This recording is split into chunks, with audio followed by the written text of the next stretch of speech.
नमस्कार। अपनों से अपने विचार में आदर्श आप सभी का हार्दिक स्वागत और अभिनंदन करती है। विचारों की श्रृंखला में आज हम जानेंगे और समझेंगे विलक्षण बुद्धि, सरल व्यक्तित्व और नेतृत्व के असंख्य गुणों से युक्त महान व्यक्तित्व पंडित दीनदयाल उपाध्याय जी के बारे में। पंडित दीनदयाल उपाध्याय जी का जन्म 25 सितंबर 1916 को मथुरा जिले के नगला चंद्रभान नामक गांव में हुआ था। इस गांव को अब दीनदयाल धाम कहा जाता है। इनके पिता का नाम भगवती प्रसाद उपाध्याय और माता का नाम राम प्यारी था। इनके पिताजी रेलवे सेवा के अंतर्गत जलेसर रोड स्टेशन पर सहायक मास्टर थे और साथ ही साथ ये ज्योतिष विद्या के भी अच्छे जानकार थे।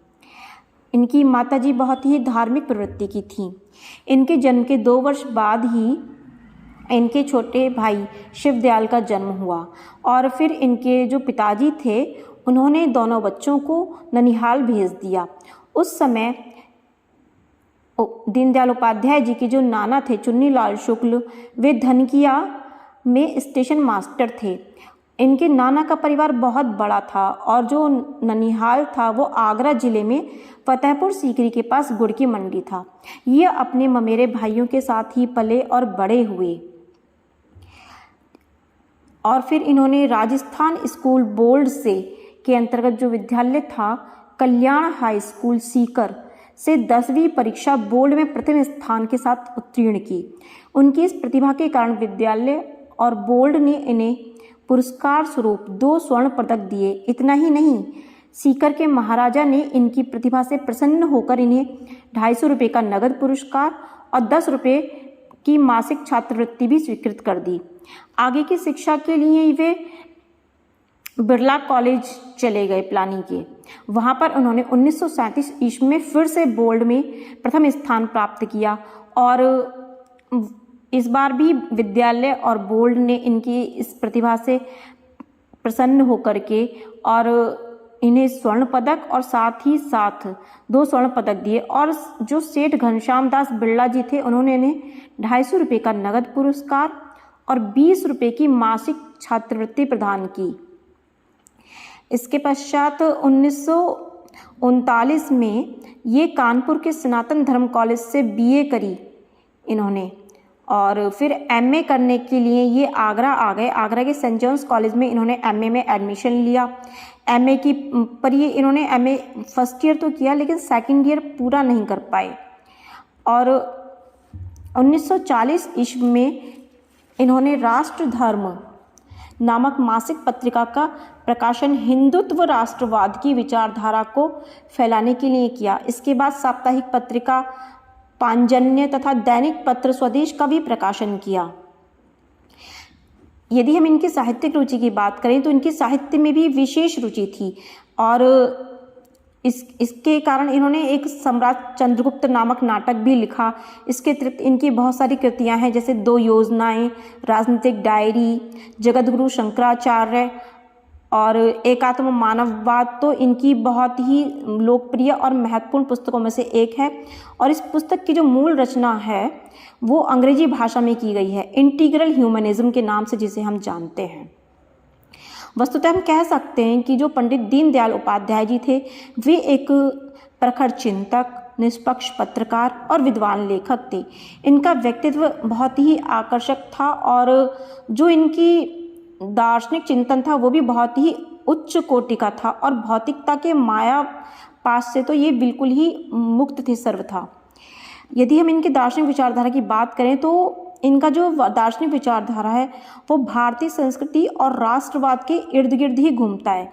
इन्होंने कहा भी है, भारत में रहने वाला और इसके प्रति ममत्व की भावना रखने वाला मानव समूह एक जन है। उनकी जीवन प्रणाली, कला, साहित्य, दर्शन सब भारतीय संस्कृति है। इस संस्कृति में निष्ठा रहे तभी भारत एकात्म रहेगा। इन शब्दों से स्पष्ट है कि दीनदयाल की दृष्टि में भारतीय संस्कृति का अर्थ एकात्म मानववाद है। इस मानववाद की पहचान वसुधैव कुटुंबकम से है, जिसके अनुसार जो संपूर्ण पृथ्वी ही हमारा परिवार है।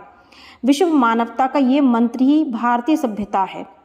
अद्वैत वेदांत भी इसी मंत्र को अहम ब्रह्मास्मि, तत्त्वमसि आदि उपनिषदीय सूत्रों की व्याख्या द्वारा स्थापित करता है। यदि हम इनके जीवन के सकारात्मक पहलुओं की बात करें तो उसमें एकात्म मानववाद, अद्वैतवाद और पुरुषार्थ, ये इनके महत्वपूर्ण पहलू हैं। इनको हम धीरे जानेंगे। सबसे पहले हम बात करते हैं एकात्म मानववाद।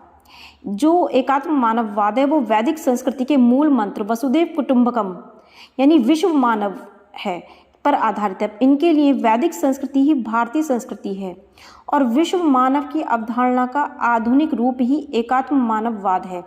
गांधी जी भी मानववाद की वकालत करते हैं। काफ़ी जगह गांधी जी में और इनमें समानता भी पाई गई है, जैसे मानववाद हुआ, स्वदेशी वस्तुओं का प्रयोग करना हुआ, यहाँ पर इनमें दोनों में समानताएं पाई जाती हैं।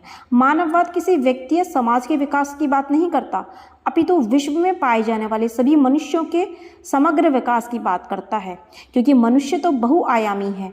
उसके सभी आयाम हैं, जैसे सांस्कृतिक, आर्थिक, राजनैतिक, नैतिक, धार्मिक, सामाजिक, आध्यात्मिक आदि का विकास ही समग्र विकास है और समग्र विकास ही एकात्म मानववाद का उद्देश्य है।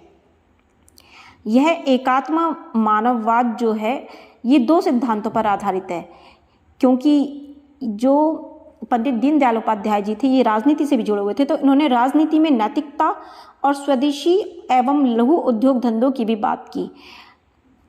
इन्होंने कहा कि राजनीति में नैतिकता से तात्पर्य है कि सभी राजनीतिक दल एक दूसरे का सम्मान करें, सत्ताधारी दल और प्रतिपक्ष दल दोनों ही एक दूसरे का आदर करें, उनकी बातों पर ध्यान दें, अशोभनीय शब्दों का प्रयोग ना करें, ना ही किसी पर व्यक्तिगत आक्षेप लगाएं, ना किसी के स्वाभिमान को ठेस पहुंचाएं और जो भी जनता से वादे किए जाएं उन्हें पूरे करें, झूठे आश्वासन ना दिए जाएं, समाज में सामाजिक आर्थिक समानता को बनाए रखने का पूरा प्रयास किया जाए और सबसे महत्वपूर्ण बात तो ये एक अपराध विहीन, भ्रष्टाचार विहीन समाज के निर्माण की बात करते थे।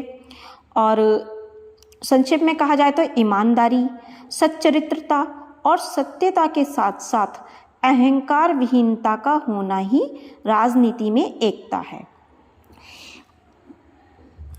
इसके अतिरिक्त दूसरा बिंदु जो इन्होंने इनके जीवन में बहुत ही महत्वपूर्ण था, स्वदेशी का तात्पर्य है कि भारत में निर्मित वस्तुओं का ही हम उपयोग करें। गांधी जी भी इसी पर बल देते थे और स्वदेशी से मतलब गांधी जी ने ये कहा था कि जब हम स्वदेशी करेंगे तो हमारे यहाँ कहीं ना कहीं आर्थिक स्वतंत्रता भी होगी।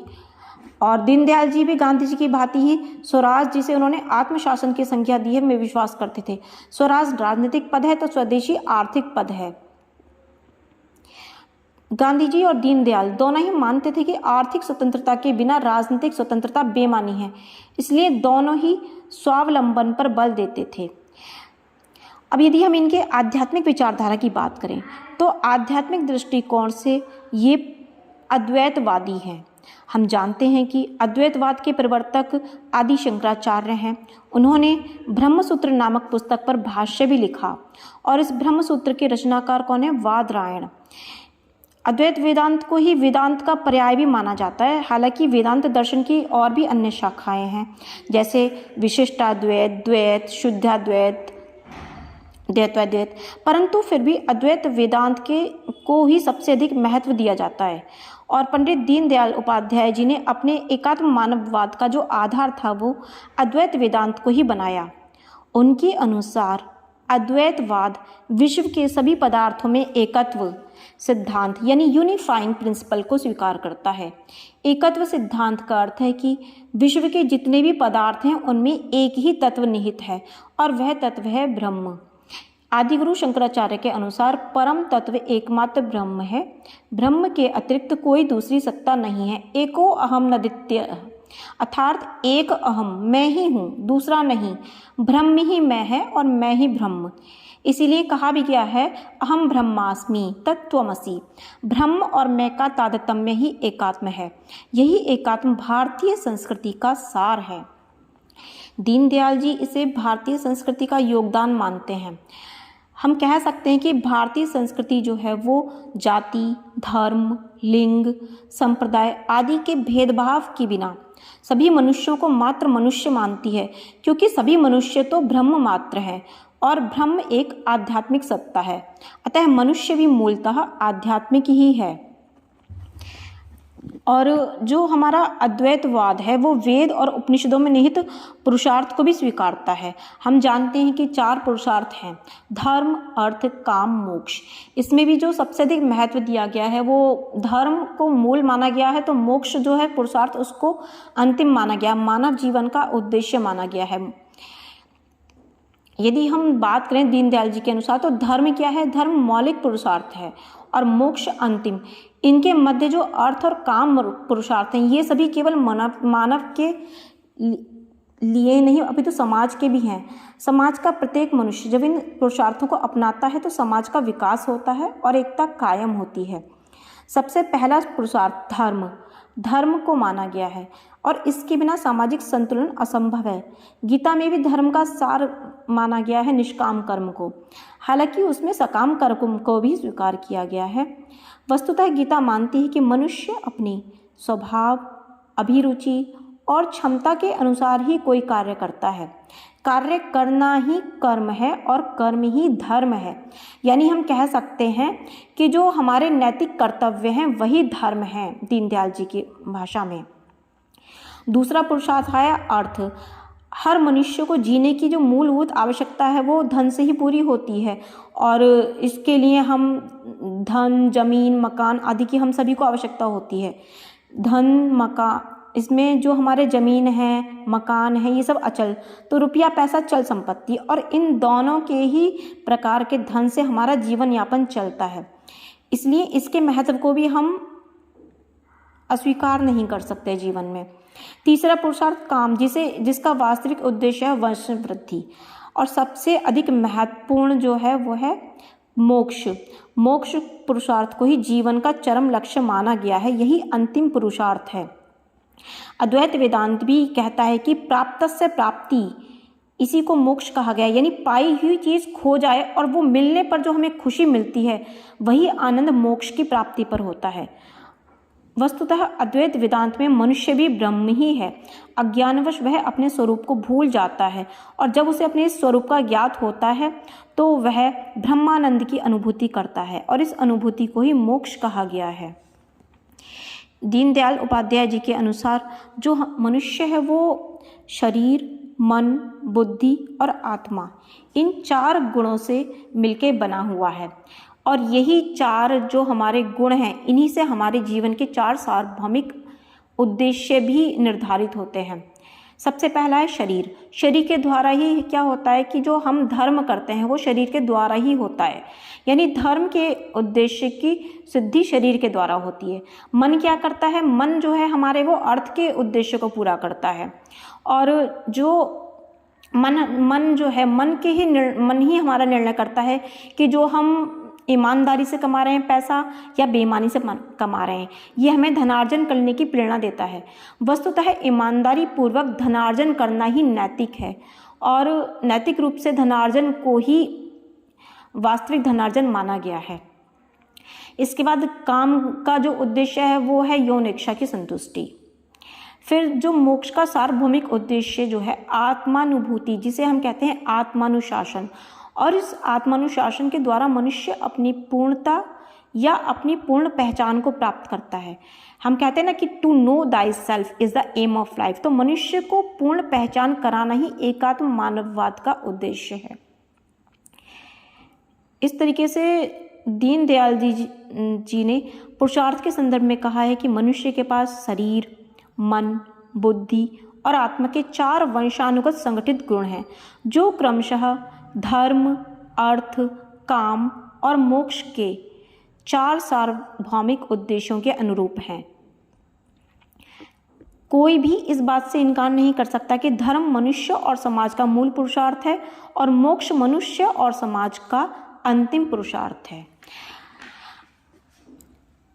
यदि हम पंडित दीनदयाल उपाध्याय जी का जो जीवन काल की बात करें तो इनका जीवन काल बहुत लंबा नहीं रहा था।